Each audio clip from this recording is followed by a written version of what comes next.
The Adventures of Pinocchio by Carlo Collodi. Chapter 20. Fancy the happiness of Pinocchio on finding himself free! Without saying yes or no, he fled from the city and set out on the road that was to take him back to the house of the lovely Fairy. It had rained for many days, and the road was so muddy that, at times, Pinocchio sank down almost to his knees. But he kept on bravely. Tormented by the wish to see his father and his fairy sister with azure hair, he raced like a greyhound. As he ran, he was splashed with mud even up to his cap. "How unhappy I have been!" he said to himself. "And yet I deserve everything, for I am certainly very stubborn and stupid. I will always have my own way. I won't listen to those who love me and who have more brains than I. But from now on, I'll be different, and I'll try to become a most obedient boy. I have found out, beyond any doubt whatever, that disobedient boys are certainly far from happy, and that in the long run, they always lose out. I wonder if Father is waiting for me? Will I find him at the Fairy's house? It is so long, poor man, since I have seen him, and I do so want his love and his kisses. And will the Fairy ever forgive me for all I have done? She who has been so good to me and to whom I owe my life. Can there be a worse or more heartless boy than I am anywhere?" As he spoke, he stopped suddenly, frozen with terror. What was the matter? An immense serpent lay stretched across the road. A serpent with a bright green skin, fiery eyes which glowed and burned, and a pointed tail that smoked like a chimney. How frightened was poor Pinocchio!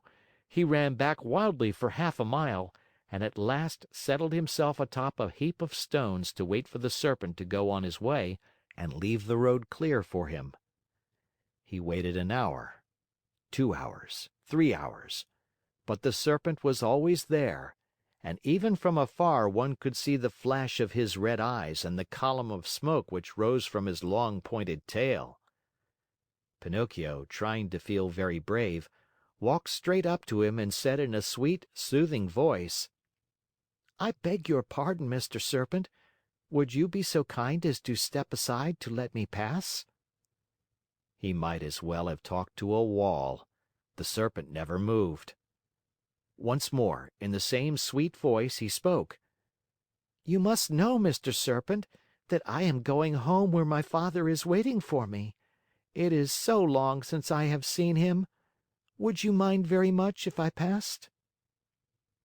He waited for some sign of an answer to his questions, but the answer did not come. On the contrary, the green serpent, who had seemed, until then, wide awake and full of life, became suddenly very quiet and still. His eyes closed, and his tail stopped smoking. "Is he dead, I wonder?" said Pinocchio, rubbing his hands together happily. Without a moment's hesitation, he started to step over him, but he had just raised one leg when the serpent shot up like a spring, and the Marionette fell head over heels backward.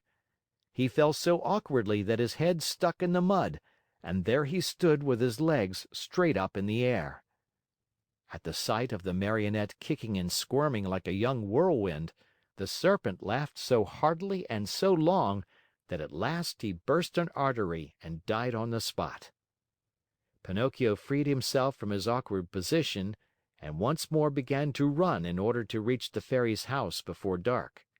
As he went, the pangs of hunger grew so strong that, unable to withstand them, he jumped into a field to pick a few grapes that tempted him.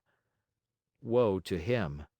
No sooner had he reached the grapevine than crack went his legs.